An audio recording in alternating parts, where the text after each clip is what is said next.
sea and saw afar the land that was prepared for them, Andor, the land of gift, shimmering in a golden haze. Then they went up out of the sea, and found a country fair and fruitful, and they were glad. And they called that land Elena, which is starwards, but also Anadune, which is westerness, Numenore, in the high Eldarin tongue.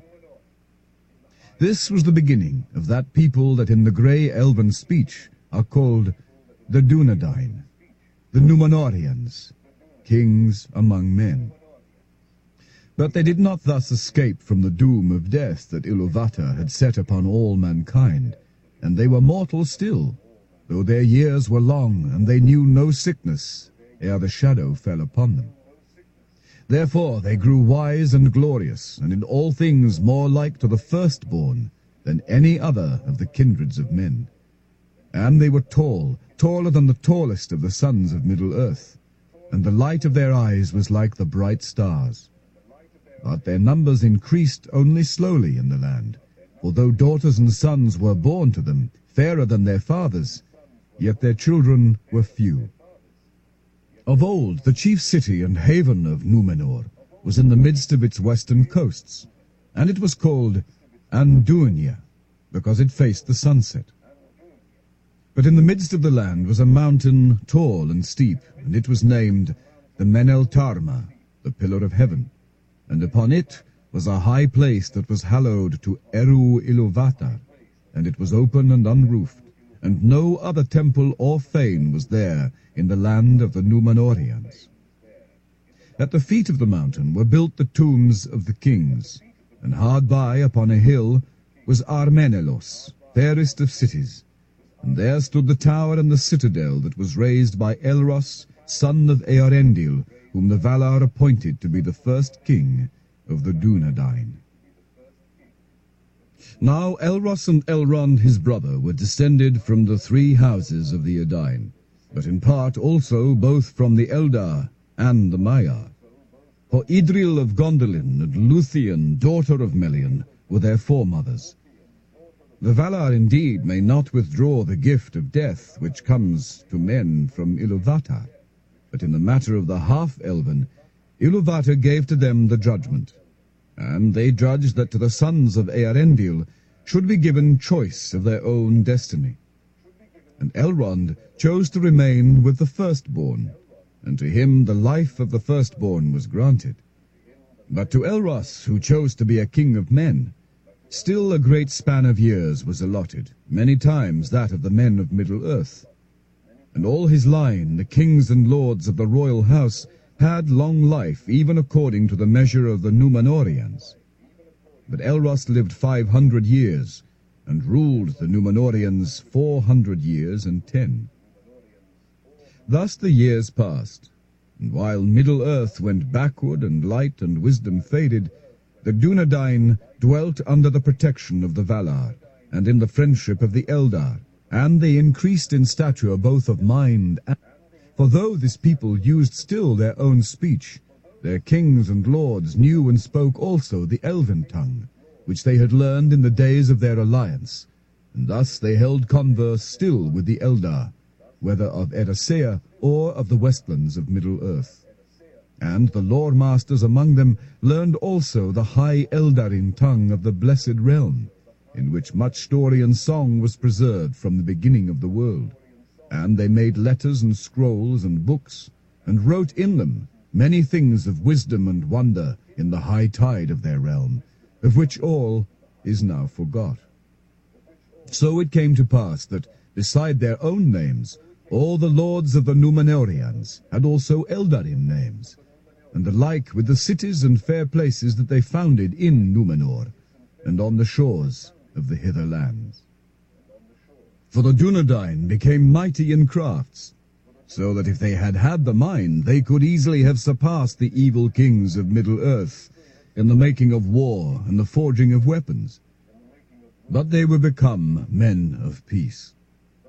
Above all arts they nourished shipbuilding and seacraft, and they became mariners whose like shall never be again, since the world was diminished. and voyaging upon the wide seas was the chief feat and adventure of their hardy men in the gallant days of their youth. But the lords of Valinor forbade them to sail so far westward that the coasts of Númenor could no longer be seen. And for long the Dunedain were content, though they did not fully understand the purpose of this ban. But the design of Manwë was that the Númenorians should not be tempted to seek for the blessed realm, nor desire to overpass the limits set to their bliss, becoming enamored of the immortality of the Valar and the Eldar and the lands where all things endure. For in those days Valinor still remained in the world visible, and there Ilúvatar permitted the Valar to maintain upon earth an abiding place, a memorial of that which might have been if Morgoth had not cast his shadow on the world. This the Númenorians knew full well, and at times, when all the air was clear and the sun was in the east, they would look out and descry far off in the west a city white shining on a distant shore, and a great harbour and a tower. For in those days the Númenorians were far-sighted. Yet even so, it was only the keenest eyes among them that could see this vision from the Meneltarma, maybe, or from some tall ship that lay off their western coast as far as it was lawful for them to go. For they did not dare to break the ban of the lords of the west. But the wise among them knew that this distant land was not indeed the blessed realm of Valinor, but was Avalone, the haven of the Eldar upon Eressëa, easternmost of the undying lands. And thence at times the firstborn still would come sailing to Númenor in oarless boats as white birds flying from the sunset. And they brought to Númenor many gifts, birds of song and fragrant flowers, and herbs of great virtue. And the seedling they brought of Celeborn, the white tree that grew in the midst of Eressëa, and that was in its turn a seedling of Galathilion, the tree of Tuna, the image of Telperion that Yavanna gave to the Eldar in the blessed realm. And the tree grew and blossomed in the courts of the king in Armenelos. Nimloth it was named, and flowered in the evening, and the shadows of night it filled with it. Thus it was that because of the ban of the Valar, the voyages of the Dunedain in those days went ever eastward and not westward, from the darkness of the north to the heats of the south, and beyond the south to the nether darkness. And they came even into the inner seas, and sailed about Middle-earth, and glimpsed from their high prows the gates of morning in the east. And the Dunedain came at times to the shores of the great lands, and they took pity on the forsaken world of Middle-earth. And the lords of Númenor set foot again upon the western shores in the dark years of men, and none yet dared to withstand them. For most of the men of that age that sat under the shadow were now grown weak and fearful. And coming among them, the Númenorians taught them many things. Corn and wine they brought, and they instructed men in the sowing of seed and the grinding of grain, in the hewing of wood and the shaping of stone, and in the ordering of their life, such as it might be in the lands of swift death and little bliss. Then the men of Middle-earth were comforted, and here and there upon the western shores the houseless woods drew back, and men shook off the yoke of the offspring of Morgoth, and unlearned their terror of the dark. And they revered the memory of the tall sea kings, and when they had departed they called them gods, hoping for their return. For at that time the Númenorians dwelt never long in Middle-earth, nor made there as yet any habitation of their own. Eastward they must sail, but ever west their hearts returned. Now this yearning grew ever greater with the years, and the Númenorians began to hunger for the undying city that they saw from afar, and the desire of everlasting life, to escape from death, and the ending of delight grew strong upon them. And ever as their power and glory grew greater, their unquiet increased. For though the Valar had rewarded the Dunedain with long life, They could not take from them the weariness of the world that comes at last. And they died, even their kings of the seed of Earendil, and the span of their lives was brief in the eyes of the Eldar. Thus it was that a shadow fell upon them, in which maybe the will of Morgoth was at work that still moved in the world. And the Númenóreans began to murmur, at first in their hearts and then in open words, against the doom of men, and most of all against the ban, which forbade them to sail into the west. And they said among themselves, "Why do the lords of the west sit there in peace unending, while we must die and go we know not whither, leaving our home and all that we have made? And the Eldar die not, even those that rebelled against the lords. And since we have mastered all seas, and no water is so wild or so wide that our ships cannot overcome it, why should we not go to Avalone, and greet there our friends?" And some there were who said, "Why should we not go even to Aman, and taste there, were it but for a day, the bliss of the powers? Have we not become mighty among the people of Arda?"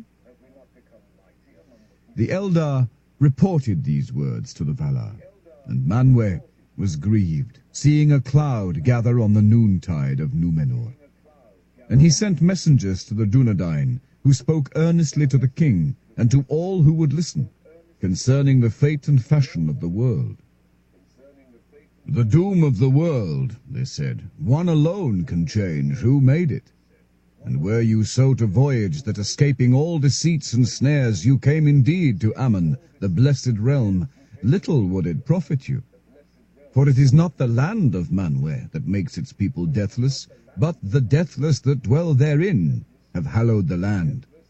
And there you would but wither and grow weary the sooner, as moths in a light too strong and steadfast." But the king said, "Does not Eärendil, my forefather, live? Or is he not?" To which they answered, "You know that he has a fate apart, and was a judge to the firstborn who die not. Yet this also is his doom, that he can never return again to mortal lands, whereas you and your people are not of the firstborn, but are mortal men, as Iluvatar made you. Yet it seems that you desire now to have the good of both kindreds, to sail to Valinor when you will, and to return when you please to your homes. That cannot be. Nor can the Valar take away the gifts of Iluvatar. The Eldar, you say, are unpunished, and even those who rebelled do not die. Yet that is to them neither reward nor punishment, but the fulfillment of their being. They cannot escape, and are bound to this world, never to leave it so long as it lasts, for its life is theirs. And you are punished for the rebellion of men, you say, in which you had small part, and so it is that you die. But that was not at first appointed for a punishment. Thus you escape and leave the world, and are not bound to it in hope or in weariness. Which of us, therefore, should envy the others?" And the Númenóreans answered, "Why should we not envy the Valar, or even the least of the deathless? For of us is required a blind trust and a hope without assurance, knowing not what lies before us in a little while. And yet we also love the earth, and would not lose it." Then the messengers said, "Indeed, the mind of Iluvatar concerning you is not known to the Valar, and he has not revealed all things that are to come. But this we hold to be true, that your home is not here, neither in the land of Aman, nor anywhere within the circles of the world. And the doom of men, that they should depart, was at first a gift of Iluvatar. It became a grief to them only because, coming under the shadow of Morgoth, it seemed to them that they were surrounded by a great darkness, of which they were afraid. And some grew willful and proud, and would not yield until life was reft from them. We who bear the ever-mounting burden of the years do not clearly understand this. But if that grief has returned to trouble you, as you say, then we fear that the shadow arises once more, and grows again in your hearts. Therefore, though you be the Dunedain, fairest of men, who escaped from the shadow of old and fought valiantly against it, we say to you,